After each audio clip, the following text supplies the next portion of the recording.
네, 오늘은 마태복음 18장을 나누기를 원합니다.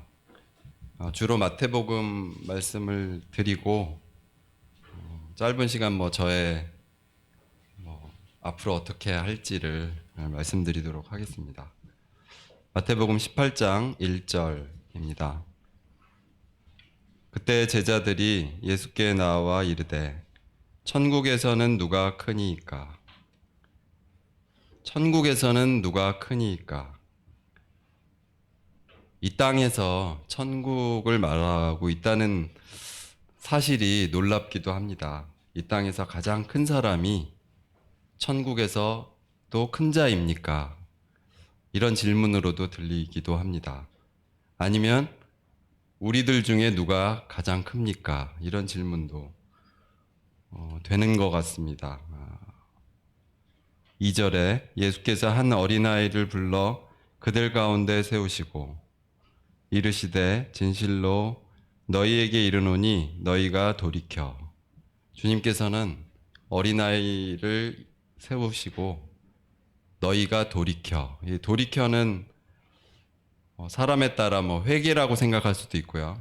어떤 번역 성경에는 변화되어 이렇게도 표현했는데 돌이켜야만 가능한 것들이 있습니다. 주님께서 그렇게 말씀하시고 계십니다. 계속 읽어 보겠습니다. 어린아이들과 같이 되지 아니하면 결단코 천국에 들어가지 못하리라. 어린아이처럼 되지 못하면 천국에 못 들어갑니다. 구원받으면 천국 들어간다 그랬는데 주님께서는 어린아이와 같이 되라고 말씀해 주십니다. 4절입니다. 그러므로 누구든지 이 어린아이와 같이 자기를 낮추는 사람이 천국에서 큰 자니라. 드디어 질문에 답이 들어있는 말씀을 하셨습니다. 장성한 자가 어린아이가 되는 것은 불가능합니다. 어린아이와 같은 마음을 갖고 어린아이와 같은 생각을 하고 어린아이와 같이 뭔가 행동할 수는 있겠지만 주님께서는 자기를 낮출 수 있는 대로 최대한 낮추는 정도가 천국에서 큰 정도라고 말씀하고 계십니다. 우리가 낮출 수 있을 만큼 낮추는 게 뭘까? 이 겸손이라는 단어는 원래 저에게 이렇게 적합하지 않는데 겸손하라 이렇게 말씀하시는 것 같기도 합니다. 나는 얼마나 낮출 수 있을까? 이런 생각을 해봅니다. 5절입니다. 또 누구든지 내 이름으로 이런 어린아이 하나를 영접하면 곧 나를 영접함이니. 이 땅에서 주님을 영접하려면 주님의 이름을 힘입어서 어린아이 하나를 영접해야 합니다. 말씀 그대로 제가 말씀드렸는데 내가 영접할 어린이 한 명은 누구일까? 저는 결혼 전까지 아이들을 싫어했습니다. 아이들을 안아주기도 싫어했습니다. 왜냐하면 아이를 안으면 토도하고 온갖 일이 이제 제 주변에 일어나고 이게 혼란스럽고 정리하기 어려운, 그리고 어떤 것도 아이들은 잘 따르지 않는다는 생각을 했는데 주님께서는 어린아이 하나를 영접하라고 말씀하십니다. 6절을 한번 보겠습니다. 누구든지 나를 믿는 이 작은 자 중 하나를 실족하게 하면 차라리 연자 맷돌이 그 목에 달려서 깊은 바다에 빠뜨려지는 것이 나으니라. 어린아이에 대한 비밀이 나왔습니다. 누구든지 나를 믿는 이 작은 자 중 하나를. 지금까지 말씀하신 어린이가 어린아이이기도 하고요. 주님을 믿는 작은 자, 도움이 필요한 구도자나 또 도움이 필요한 성도들을 의미한다고 생각을 합니다. 우리들 생각에는 이제 초신자 이런 말이 있는데 저는 이제 연배가 있으시고 모임에 오래 계신 분들도 이 작은 자 중에 하나일 수 있겠다. 저도 어떤 삶의 부분에 있어서는 이 믿는 이 작은 자에 해당된다는 생각이 듭니다. 믿음이 없는 부분, 믿음이 부족한 부분이 있는데 주님께서는 이 작은 자 하나를 그 6절 아까 그 중간 부분에 보면 실족하게 하면 그러니까 넘어지게 하는 거죠. 실족하게 하는 건. 그 남을 실족하게 하신 적이 있는지 저는 딱 생각난 게 이제 영적인 것들은 아닌데 제가 예전에 외국계 회사에 그 IT 매니저로 있었어요. 그 외국계 회사가 그래도 좀 직장 생활 하기도 좋고 업무하기가 되게 좋고 급여 수준이 좋았는데 그 고객 상담하는 회사였어요. 근데 저는 IT 매니저라 이제 혼자 그냥 정보통신 시설이나 뭐 소프트웨어적인 거 관리하면 되니까 되게 편했어요. 근데 이제 원래 그 매니저 되시는 분이 휴가를 가시거나 출타를 하시면 제가 이제 그 매니저 역할을 해야 되고 그 밑에 이제 상담원들이 있어요. 상담원들이 주로 받는 일들은 그 고객이 이게 불평을 하면 그 부분에 있어서 절차에 대해서 딱 말해주는 거예요. 그러니까 방어를 하는 거죠. 그런데 그 방어를 하다가 안 되면 이제 매니저가 그 일을 처리하는데 그 원래 매니저가 잠깐 휴가나 뭐 출타를 하면 제가 그 일을 대신 잠깐 했는데 이제 저 같은 제 성격이 어떻게 했겠어요. 상담하시는 상담원들이 열심히 싸워서 어느 정도 이제 고객에게 설명을 다 하고 안 된다, 못 합니다, 그렇게는 안 됩니다 이렇게 얘기한 거를 저는 전화 받으면 죄송합니다 이렇게 시작하잖아요. 뭐 제가 정말 잘못하고 고객에 무엇인가 줘야 될 것처럼 얘기를 하니까 나중에 상담하시는 분들이 이제 저한테 뭐라 그러더라고요. 아니 기껏 쌓아놨는데 이 저 그 어떤 계획대로 그 전부 다 그 대화 응대법이 있거든요. 이제 그런 부분에 대해서 왜 매니저님은 그렇게 바로 사과를 하고 물러서냐. 아, 그게 실족하게 하는 부분이 될 수 있구나. 책임자가 그 책임을 지지 않는 거. 그 자기가 도를 맞아야 되거든요. 거기서 이제 매니저는 그 강력하게 말해서 그 고객을 제압하거나 아니면 고객을 잘 이제 구슬려서 이제 그 회사가 원하는 그 상담으로 마무리를 해서 상담원들을 보호할 의미도 있죠. 그 요즘 전화해 보면 이제 그 상담원도 당신의 가족의 한 사람이 이 멘트가 꼭 있잖아요, 어디나. 예전에 이제 그런 게 없어서 다이렉트로 막 욕하고 막 이런 분들이 있는데 아, 그런 부분이 되게 부족했구나. 그래서 아, 제가 인도자로서 지도자로서는 좀 어렵겠구나. 그냥 기술자의 한 사람으로 그 사는 게 맞구나. 이런 생각을 했어요. 이제 이 말씀을 보면서 실족한다는 걸 잘 생각해 보면 뭐 내가 뭐 도덕적으로 좀 잘 살고 다른 사람에게 피해를 안 입히면 되겠지라고 생각할 수 있는데 이 믿음 안에서 잘 생각해 보시면 주님께 대한 그 믿음이 싹 트는 사람이 있는데 그 사람이 넘어질 확률은 굉장히 높아요. 사실 넘어지는 게 순리이기도 해요. 근데 그 넘어지게 하는 사람은 주님 말씀이 되게 그 엄히하시죠. 차라리 죽는 편이 낫다. 그 뒤에 더 그런 말씀들이 있는데 동의가 되십니까? 우리가 믿음 가운데 이렇게 가식적으로 믿는 사람은 이렇다 이런 그 표현이나 모습 말고요. 좋은 모습 보여주려는 그 연예인 같은 생각 말고 믿음이 연약한 또는 구도자가 실족하게 될 수 있는 상황들을 우리가 생각할 수 있으면 좋겠습니다. 그 7절입니다. 실족하게 하는 일들이 있음으로 말미암아 세상에 화가 있도다. 세상에 많은 실족하게 하는 일들이 있습니다. 우리가 뉴스를 보면 실족하게 하는 일들을 그 발견하게 되죠. 나쁜 예지만 제가 집에서 그 쇼핑몰이나 당근이나 이런 걸 보는 게 뉴스 보는 것보다 차라리 낫다. 이런 소리를 한 적이 있어요. 정말 막말인데 이 뉴스를 보다 보면 그 나쁜 생각을 갖게 돼요. 왜냐하면 그 뉴스가 나쁜 생각을 심어주거든요. 그래서 예전에 뉴스와 성경을 들고 기도하라고 하신 그 말씀이 이제는 무색하게 됐구나. 우리가 뉴스를 어떻게 볼지, 그 사람들이 떠드는 그 대중들이 말하는 그 대세를 어떤 식으로 받아들여야 될지는 모르겠는데 여하튼 세상에 화가 있는 일들은 그 실족하게 하는 일들임을 알게 됩니다. 그건 이제 남의 얘기고요. 나는 나의 어떤 면이 남을 넘어뜨리게 할까? 이제 그런 생각들을 하게 됩니다. 8절입니다. 만일 내 손이나 내 발이 너를 범죄하게 하거든 찍어내 버리라. 장애인이나 다리 저는 자로 영생에 들어가는 것이 두 손과 두 발을 가지고 영원한 불에 던져지는 것보다 나으니라. 내 손이나 내 발이 너를 범죄하게 하거든. 이 수족은 보통 우리가 수족 이렇게 함께 표현해서 그 능력을 생산해내는 그 손발이 움직여서 일한다고 우리가 보통 많이 표현하는데, 그 능력들이 죄를 생산하고 있다면 찍어내버리라고 하십니다.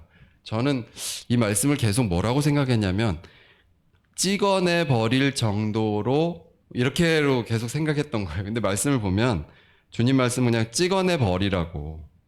야, 손발을 찍어내고 우리가 어떻게 살 수 있을까요? 그래도 다행히 2개씩이잖아요. 그죠? 발도 2개고 손도 2개고 눈도 이렇게 2개라 표현상 하나 찍어내버리고 하나로 살아도 된다, 이런 그 무서운 표현을 쓰십니다. 장애인으로 살다가 영생에 들어가는 게 더 낫다고 그렇게 비교해 주시고, 9절도 보겠습니다. 만일 내 눈이 너를 범죄하게 하거든 빼어내 버리라. 한 눈으로 영생에 들어가는 것이 두 눈을 가지고 지옥불에 던져지는 것보다 나으니라. 눈은 몸의 보배죠. 그럴지라도 범죄의 도구로 사용된다면 빼어 버리라고 말씀하십니다. 눈으로 짓는 죄가 상당히 많다고 생각이 되는데, 그런데 이제 이 말씀들을 보면 우리가 죽기 전에 갖고 있는 능력들이 천국에서도 영향을 미친다는 생각을 하게 됩니다. 천국에서도 유효하다. 왜 그럴까? 죽기 전에 그 능력 사용한 것이 천국에 아까 이제 누가 크냐고 질문한 내용하고 연결이 되는데, 아마도 우리 대표적으로 손, 발, 눈이 나의 영혼을 이끄는 능력이 아닐까, 이런 생각을 해봅니다. 나의 영혼을 이끄는 능력들이 뭐가 있을까요? 그래서 여러분들도 지속적으로 연마하는 기술들이 있죠. 운동만 해도 그 몇 가지 포인트를 가지고 운동을 즐기잖아요. 저도 운동 경기 좋아하는 걸 생각해 보면 그걸 또 누구한테 가르쳐 주고, 그런데 만약에 영혼, 또 우리의 지능, 또 우리의 능력을 높이기 위해서 쓰는 거를 그냥 한번 쭉 생각을 해봤어요. 뭐 기억력, 언어 능력, 사고력, 판단력, 분별력, 또는 뭐 좋은 감각, 예측 능력, 재력, 이력, 또 경력, 이해력, 분석 능력, 표현력, 적응력, 인맥 관리 능력, 추진력, 기획 능력, 인내력, 체력, 지구력. 제가 신체가 갖고 있는 력 말고는 그냥 제가 생각나는 걸 그냥 써봤는데 더 있을 거예요. 요즘 이제 노인분들은 나는 기억력이 안 좋아, 뭐 이런 말씀들을 하시잖아요.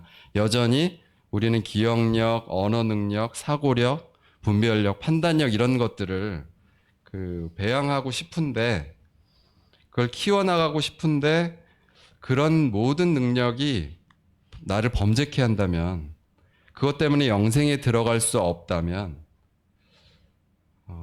그걸로 남을 실족하게 하고 나를 낮출 수가 없다면 그것을 찍어내버리라고 말씀하십니다. 도대체 얼마나 낮아져야 천국에 들어갈 수 있을까? 어린아이처럼, 다른 성경의 부분에는 어린아이처럼 있는 그대로 하나님의 나라를 받아들이고 높이는 자가 천국에 들어갈 수 있다고 말씀하십니다. 이게 회개가 아닐까, 이런 생각들을 합니다. 우리가 분명히 한 번의 분명한 회개로 구원을 받습니다. 그러나 그 경험으로 지속적인 회개를 하게 됩니다. 그걸 뭐라고 교리적으로 표현해야 될지 모르겠지만 말씀을 대할 때마다 야, 이런 것까지도 주님이 믿음으로 여겨주시는구나. 이제 그런 긍정적인 부분들이 있잖아요. 주님이 이런 것까지도 죄로 여기시는구나. 이제 그런 부분들이 여전히 있습니다. 10절을 보겠습니다. 삼가 이 작은 자 중에 하나도 업신여기지 말라. 너희에게 말하노니 그들의 천사들이 하늘에서 하늘에 계신 내 아버지의 얼굴을 항상 배옵느니라. 삼가 이 작은 자 중 하나, 그 여전히 믿음 안에 그 연약한 또 작은 자, 업신여기지 말라고. 업신여기다는 말을 많이 쓰는데 이 사전에 찾아보니까 교만한 마음으로 남을 하찮게 여기는 그런 것이 업신여긴다는 말의 뜻이더라고요. 저도 집에 가면 뭐 그런 얘기들 많이 하는 것 같아요. 그 남을 하찮게 여기는 말들. 여전히 제 마음이 교만해져서. 그런데 이 삼가 이 작은 자 중에 하나를 업신여기지 말라고. 우리는 눈에 본 적이 없지만 사람 한 사람마다 그 천사를 보내주셔서 그 천사가 매 순간 하나님을 배웠고 모든 것을 아뢰고 있기 때문에 이 기도, 내가 믿지 않는 사람일지라도 나의 어떤 신음까지도 아버지 하나님께서 듣고 계시죠.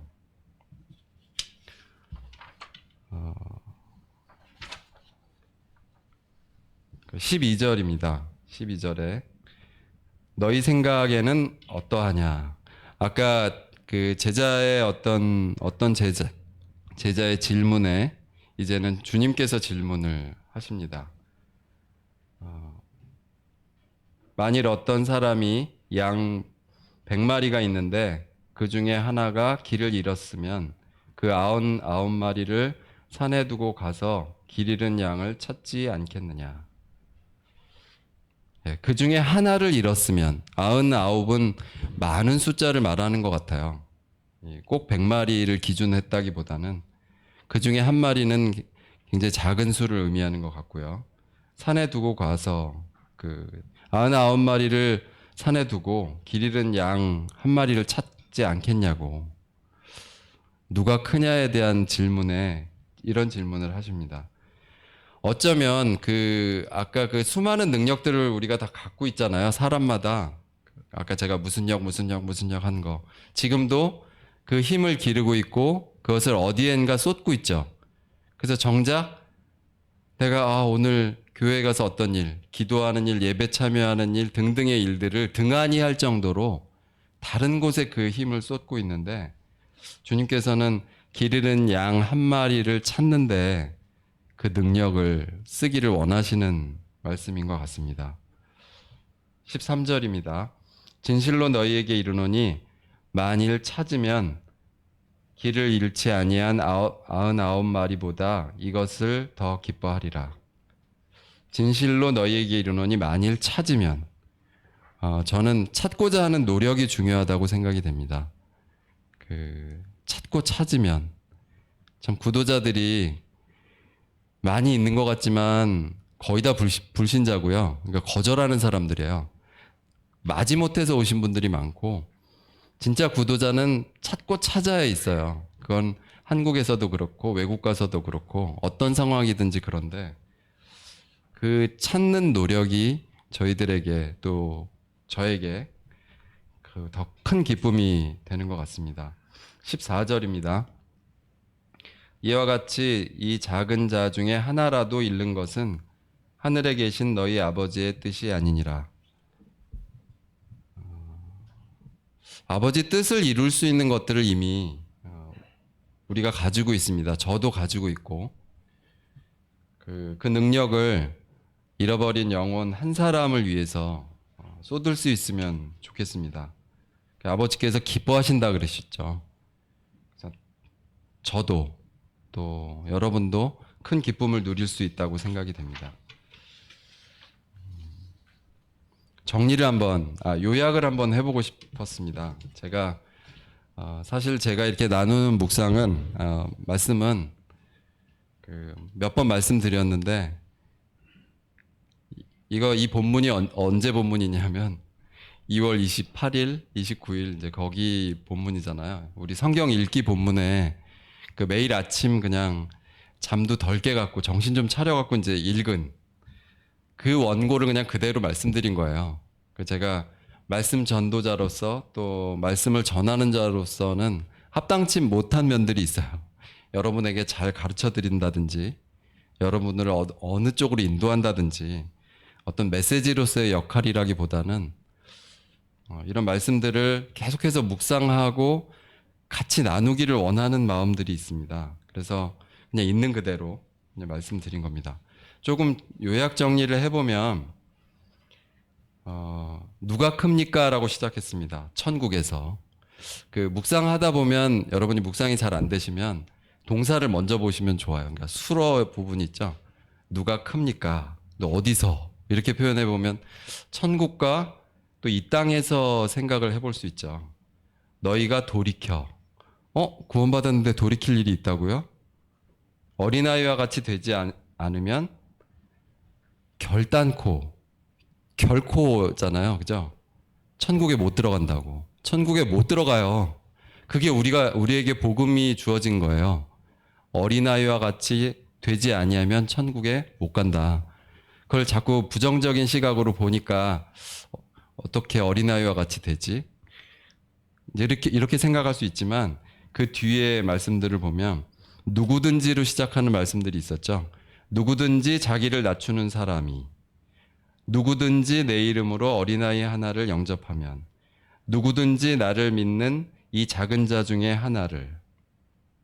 이제 여기서는 실족하게 한다는 부정적인 내용들이 나와 있지만 누구든지 예외가 없이 자기를 낮추고 주님을 영접하듯이 이 작은 자들을 영접하고 또 실족하지 않게 돕는, 실족하는 일은 있습니다. 그걸 막을 수는 없어요.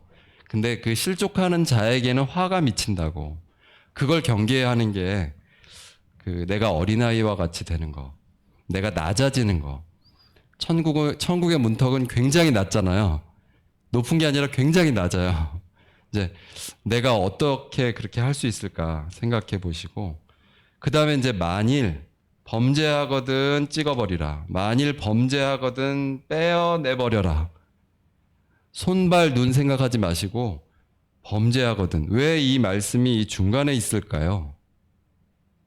어린아이와 같이 되는데 또 다른 사람에게 이렇게 낮추고 영접하고 실족치 않게 하는 일에 범죄하거든. 저는 사실 이렇게 받아들이고 싶어요.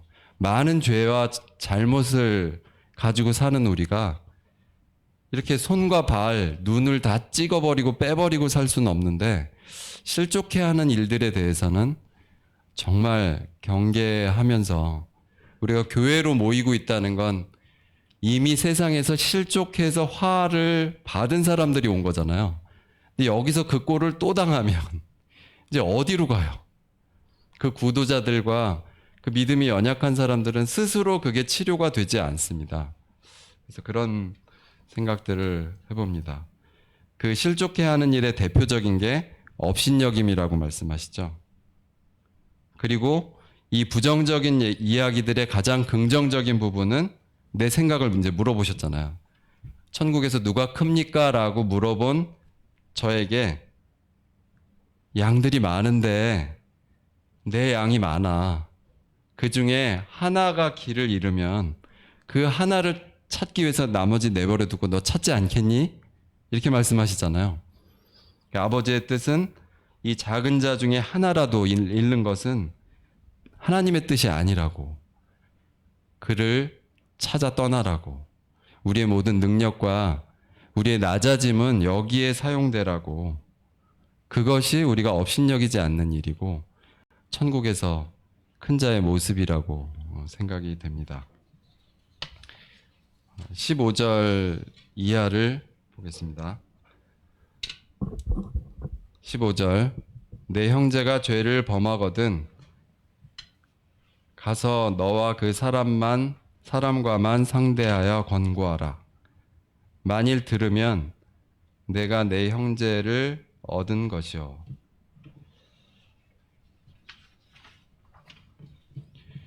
형제가 죄를 범했습니다. 어떤 죄일지는 조금 뒤에 상상해 보면 좋을 것 같은데, 가서 혼자 가란 얘기죠. 그 사람과만 상대해서 권고하라.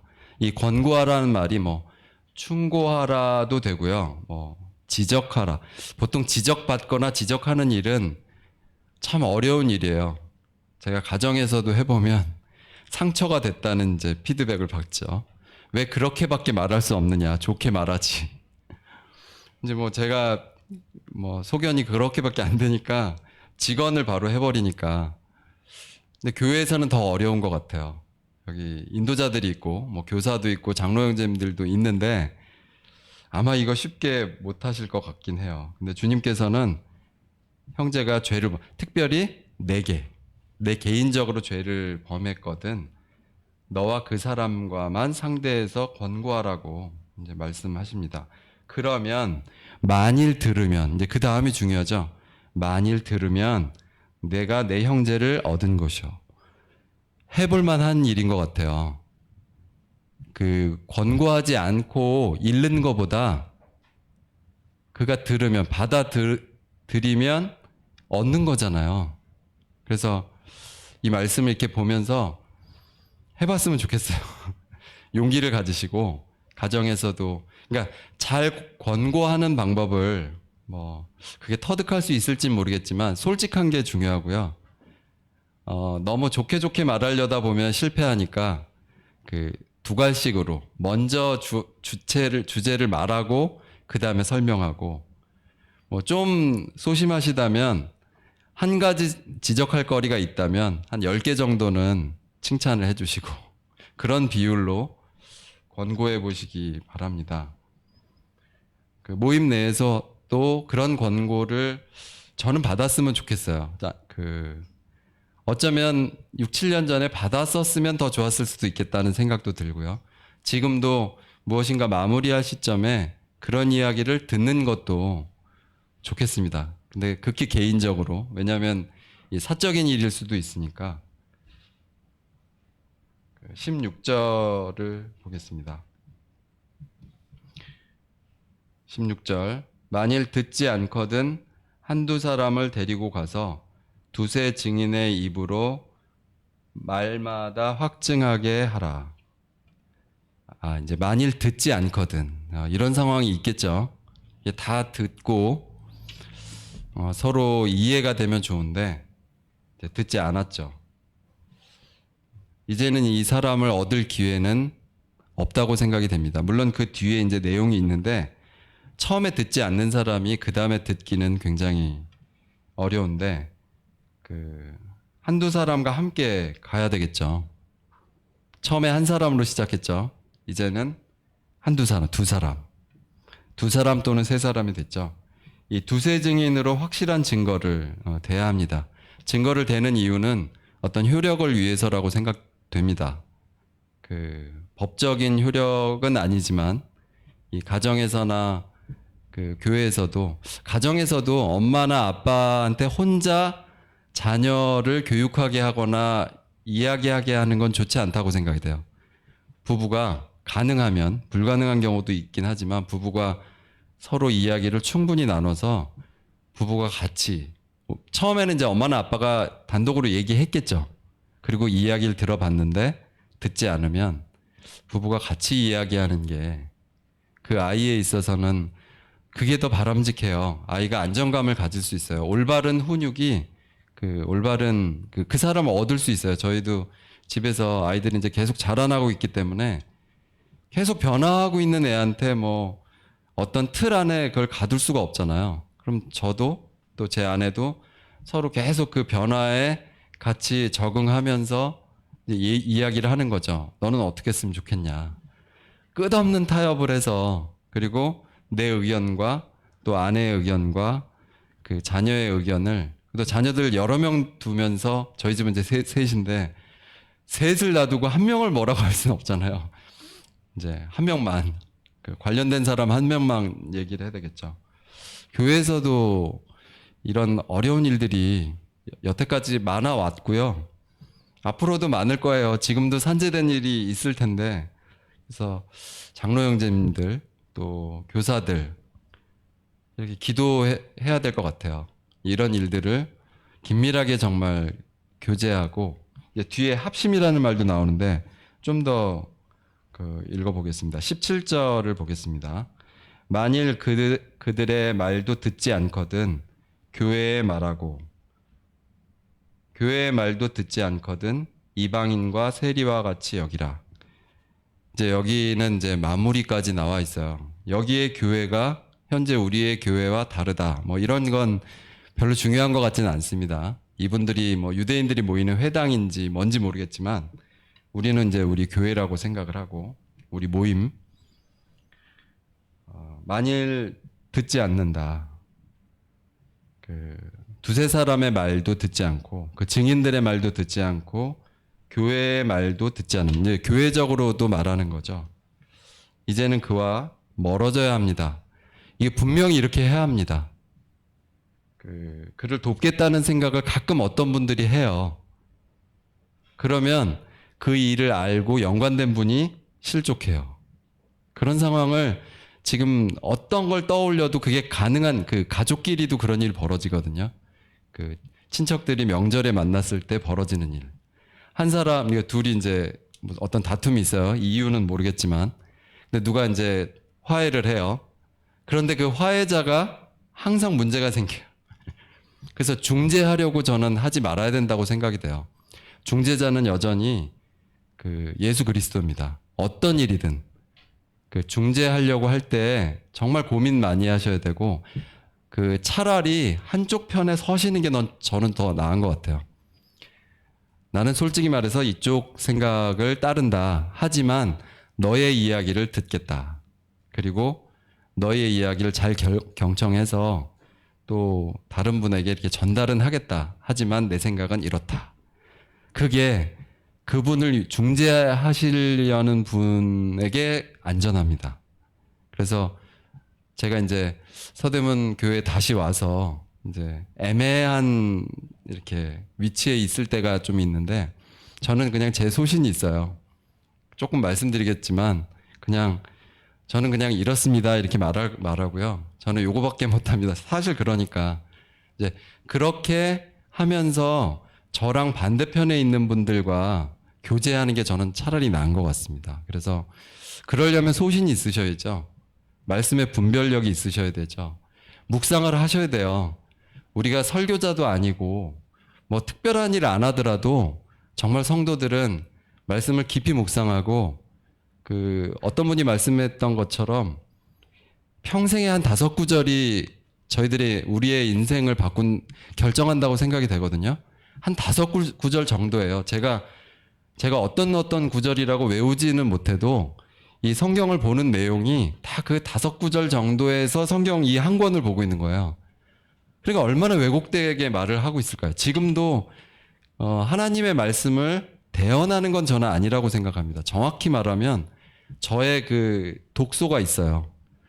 근데 여전히 그 고린도 후서의 말씀에 보면 하나님 앞에서 그리스도 안에서 그 태도로 나를 변명하는 것이 아니라 주님께서 저를 통해서 하시는 말씀들을 성도님들께 나누고, 또 성도님들은 제 얘기를 하나님의 말씀으로 듣지 않으실 거예요. 그냥 돌아가시면서 다 잊어버리실 거예요. 근데 오늘 이 마태복음 18장 내에서 내게 주시는 말씀을 듣는 기회는 생기는 거죠. 그런 것들을 우리가 좀 거칠고 독서가 있어 보이고 좀 왜곡돼 보이고 한쪽으로 치우친 것 같은 그런 이야기들을 우리가 나눌 수 있으면 참 좋겠습니다. 그런 나눌 수 있는 능력이, 그 역량이 서대문 교회에는 있어요. 다른 모임은 모르겠어요. 왜냐하면 말을 하다가 더 말을 할 수 없어요. 그러니까 이제 딱 그 공감되는 이야기만 하다 보니까 세상 얘기를 해야 돼. 이게 말씀과 우리 성도와, 아니면 이제 둘이 공감해서 다른 사람 욕해야 되고.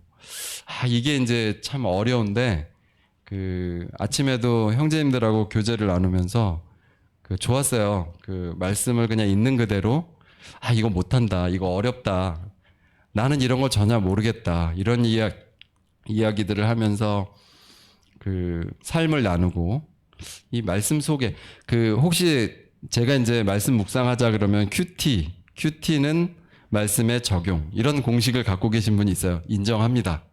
그런데 저는 말씀 묵상이 말씀의 적용은 아니라고 생각해요. 왜냐하면 해보시면 알아요. 하나님 말씀을 내 삶에 적용할 수가 없어요. 해보려고 노력 한번 해보세요. 절대로 안 돼요. 오히려 내 삶이 하나님 말씀에 적용되는 건 맞아요. 이 성경의 전 부분에 모든 부분에 내 삶을 적용시킬 수는 없지만 극히 일부분에 내 삶이 적용되게 이렇게 될 수 있어요. 그래서 그러니까 묵상은 저는 그런 거라고 생각이 돼요. 내 삶이 하나님 말씀에 적용되어서 조금씩 바뀌어 나가는 거죠. 그런 게 우리의 회개와 변화, 돌이킴에 있다고 생각이 되는데 그 다음에 18절을 보겠습니다. 18절, 19절 진실로 너희에게 이르노니 무엇이든지 너희가 땅에서 매면 하늘에서도 매일 것이요 무엇이든지 땅에서 풀면 하늘에서도 풀리리라. 참 오묘하게도 아까 그 천국에서 누가 큽니까? 그 질문도 그렇고요. 그 질문의 답이 이 땅에서의 삶이 천국에서의 크고 작음과 상관이 있잖아요. 근데 여기서도 이 땅에서 풀고 매는 게 천국에서 풀고 매는 거랑 관련이 있다고 말씀하십니다. 그래서 이 어렵고 힘든 인생을 이 땅에 두셨잖아요. 길기도 길고 참 모질고 이제 그런 생각이 드는데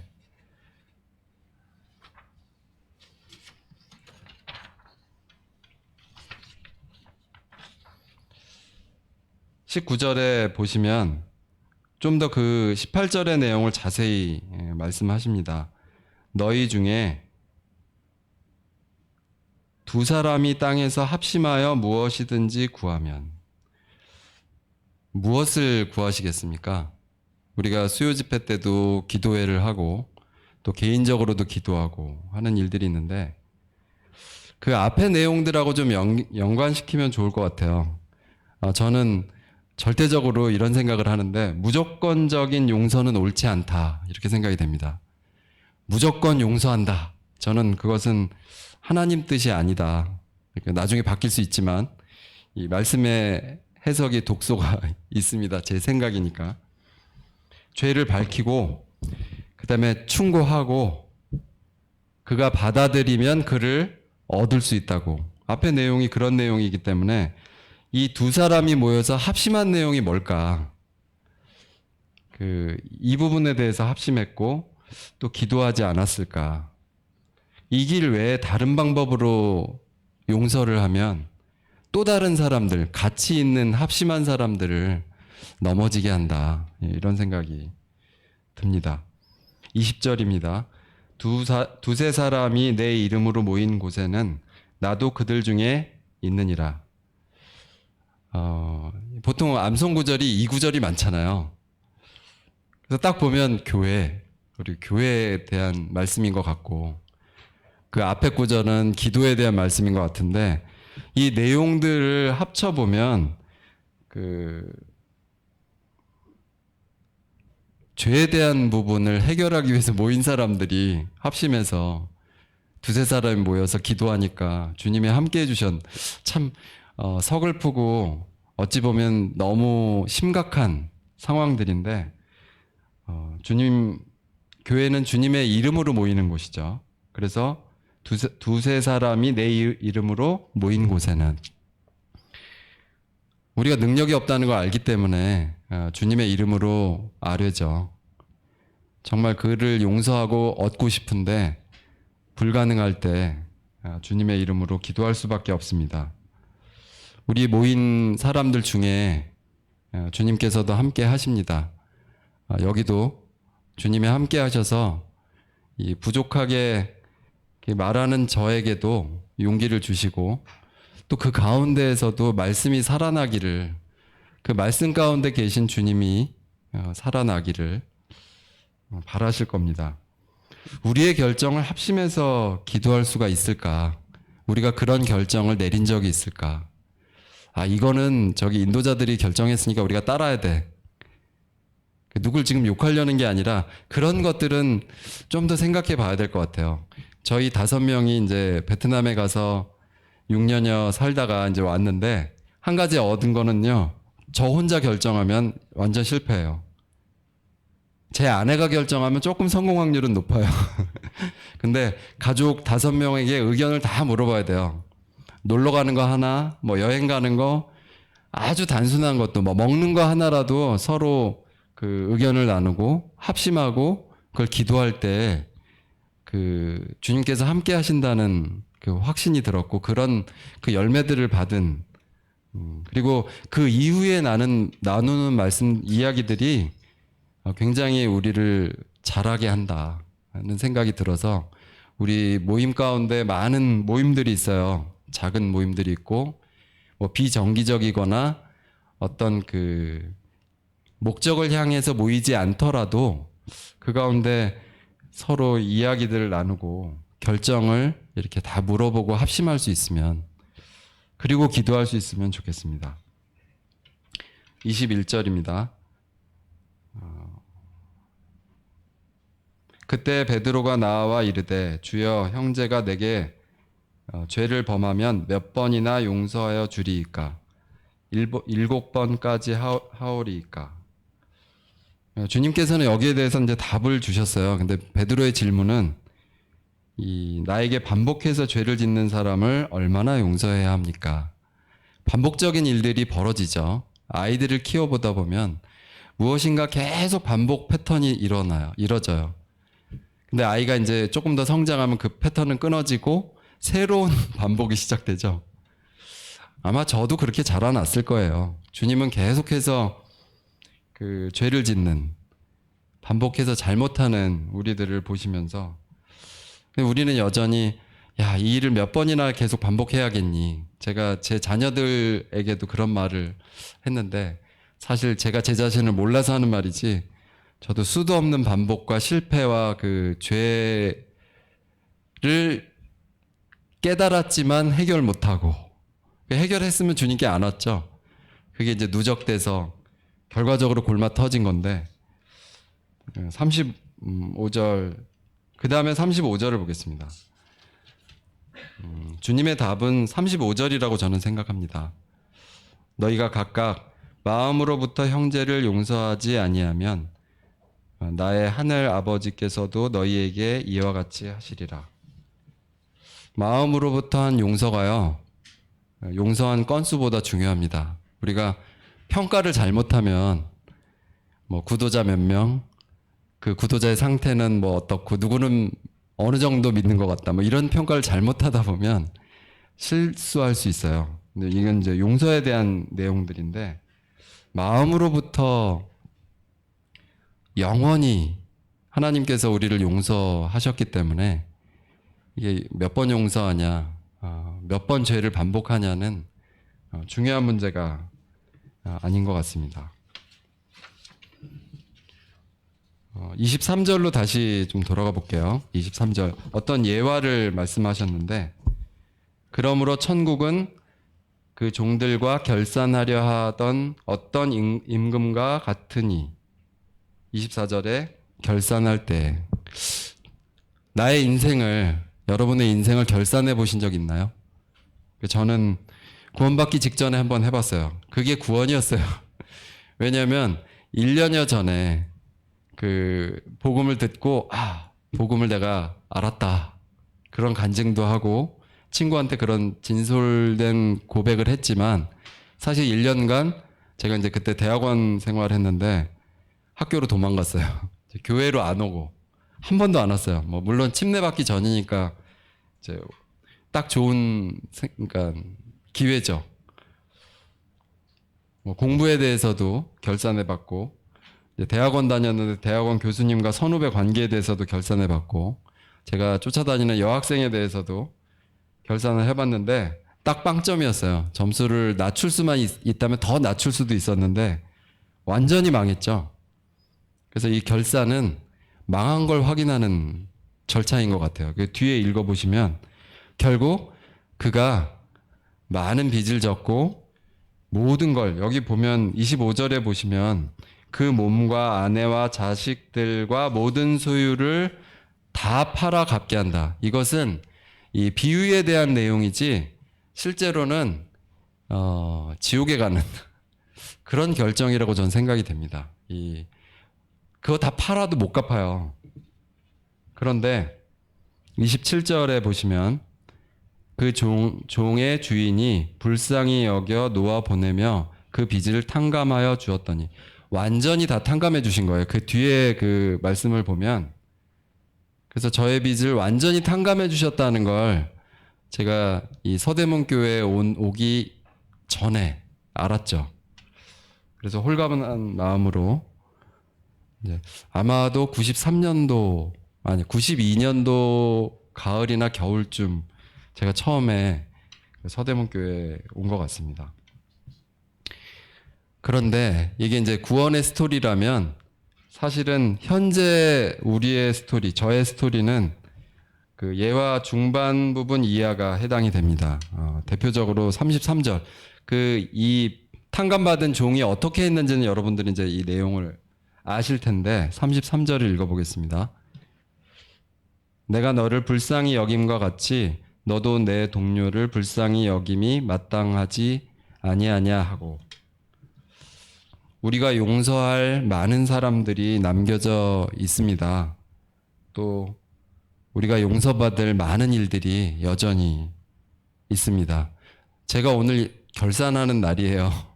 근데 결산은 안 받고 그 말씀을 전하고 있잖아요. 이게 맞지 않다고 생각돼요.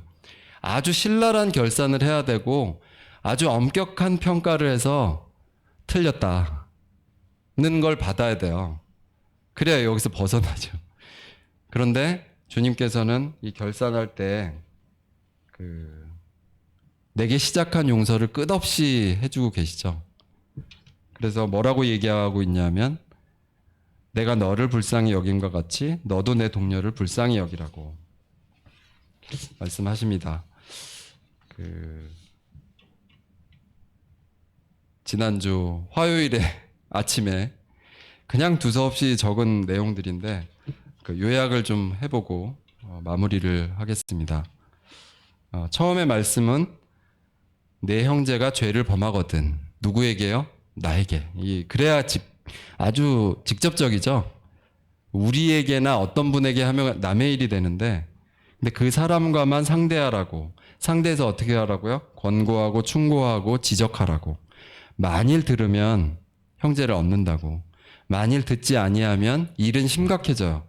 한두 사람과 함께 가야 되고 두세 증인이 필요하고 교회의 말도 전달해야 되고 그러나 듣지 않으면 그와 멀어져야 합니다. 도울 수도 없고 용서해서도 안 돼요. 뭐라 그럴까요? 이방인처럼 여기라 그러잖아요. 무슨 대적 악으로 여긴다, 뭐 악의 축이다 이런 얘기가 아니잖아요. 이방인처럼 여기라고. 멀어져야 한다고. 그게 우리의 용서가 되지 않는 분에 대한 태도인 것 같습니다. 그런데 거기서 구하라고 하시죠? 나도 그들 중에 있다고. 제가 수러 부분만 말씀드린 거예요. 어떻게 구하라고요? 너희 중에 두 사람이 땅에서 합심해서 무엇이든지 구하면 두세 사람, 구한 그 사람들 내 이름으로 모인 그곳에 나도 함께 있겠다고.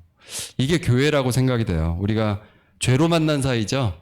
우리 좋아서 만난 사이들이 아니에요. 죄 때문에 만났고 죄 때문에 또 만나야 될 사람들이 있어요. 구도자들을 정말 이 사회에서 세상에서 훌륭한 사람들 모시면 다 떠나가요. 죄 때문에 죄로 만난 사이 그런 분들 모시고 오면 우리가 편하게 만날 수 있고 그 사람하고 개인적으로 상담해 줘야 되죠. 물론 내게 죄 지은 건 아니지만 그분의 어떤 죄에 관련된 용서에 관련된 일들이 분명히 있을 거예요. 그걸 서로 나눠야죠.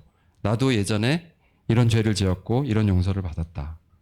듣지 않으면 듣는다는 건 그 사람을 얻는다고 얘기했죠. 듣지 않으면 헤어져야 합니다. 용서를 구하는 합심 해봤으면 좋겠어요. 누구에겐가 용서를 구하는. 그런데 이제 베드로의 질문을 보면 이게 실제적인 질문인 것 같아요. 주님, 형제가 내게 범죄하면 몇 번이나 용서를 해줘야 됩니까? 이 반복되는 범죄와 반복되는 용서. 저는 뚱딴지 같게 이런 생각 들었어요. 카드빚.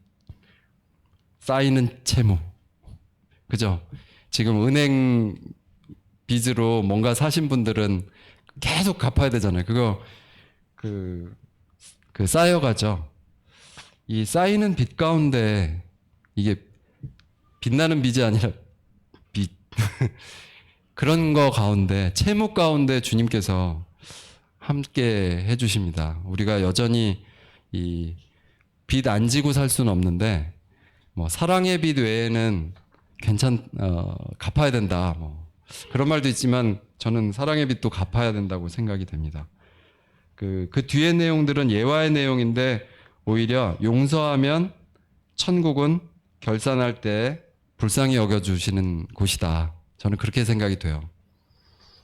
너희가 각각 마음으로부터 너희 하늘 아버지께서 해주신 그 용서를 하라고 하시고 천국은 그 종들과 결산하는 어떤 임금과 같다고 결산할 때 결산을 받아야 돼요. 그리고 그 종의 주인이 불쌍히 여겨서 빚을 탕감해주는 이 불쌍히 여김이 내가 너를 한 것처럼 너도 내 동료를 불쌍히 여김이 마땅하다고 그 교회의 모습이 이러한 것 같습니다. 짧게 제 이야기를 좀 드리면 저희 가정은 이제 베트남 선교 일을 중단합니다. 그리고 저는 서대문 교회에서 구도자와 외국인들을 만나고 싶습니다. 저의 희망사항인데 주님께서 좋게 생각해 주시면 그러한 일을 할 수 있을 거라고 생각이 되고요. 저희 가정은 하나님과 성도님들께 빚을 졌습니다. 큰 빚을 졌는데 이 평생 동안 이 빚을 갚아야 된다고 저는 생각합니다. 영적인 일로 갚기를 원합니다. 단 백의종군 하기를 원합니다. 제가 뭐 된 사람이 아니고 특별한 사람이 아닙니다. 백의종군이라는 걸 사전에 찾아보니까 뜻이 되게 좋더라고요. 벼슬 없이 군대를 나가서 싸움터로 가는 거. 그게 백의종군이에요. 이순신 장군만 생각하시잖아요. 장군이 될 필요는 없는데 백의종군 하는 건 옳다고 생각이 됩니다. 제가 오늘 주보에도 복음반에 제 이름이 갑자기 처음에 나와 있더라고요. 사실 제가 직접적으로 열심히 일하는 사람이 아니에요. 도움이고 물론 거기 있는 분들이 다 도움이에요. 복음반의 의미는 우리가 전부 복음을 전하고 구도자를 대하고 하면 복음반은 없어져도 된다고 저는 생각됩니다. 그런 부분이 쉽지 않기 때문에 복음반을 운영해서 구도자들을 섬기고 있는 거지. 그러니까 도움일 뿐이에요. 하나님의 말씀이 그 가운데서 역사해서 구도하는 분들이 정말 주님을 만나도록 도움은 된다고 생각이 됩니다. 그리고 제가 이제 매일 카톡방 형제 카톡방에 오전 7시에 땡 하면 묵상 나눔을 올려요. 그런데 이제 그 부분이 좀 불편하시거나 힘든 부분들이 있을 거라고 생각이 됩니다. 절대 가르치거나 어떤 저의 편협한 생각을 각인시키려는 것들이 아닙니다. 그 내용은 사실 제가 저희 가정에서 나누는 내용이고요. 제가 아버지로서 뭔가는 글을 올려놓고 묵상 나눔을 해야 되잖아요. 이제 그런 용도고 또 제가 베트남에서 교제했던 원거리에서 교제하는 분들에게 묵상 나눔을 이제 주고받기 위해서 아침에 이렇게 써서 보내고 하는데 이해해 주시기를 바랍니다. 사실 바라기는 형제님들이 묵상 나눔을 올리셨으면 해요. 아멘도 좋고 뭐 동의하는 것도 좋은데 그거 말고 다 자기가 자기 묵상한 걸 올렸으면 참 좋겠다 는 생각이 듭니다. 이제 동의하시면 혹시 그걸 좋게 생각하시면 해주시면 좋을 것 같습니다. 제가 하는 일이 이제 뭐 그런 일들로 생각이 되고 사실은 기쁩니다. 이런 일을 이제 이렇게 공식적으로 해주셔서 저도 이제는 떳떳하게 지낼 수 있고 또 제가 가장으로서 경제적인 것들을 감당하고 또 교회에 또 헌신할 일들을 분명히 헌신할 수 있는 기회가 되어서 참으로 감사를 드립니다. 시간이 조금 지났는데 감사합니다. 기도하고 마치겠습니다.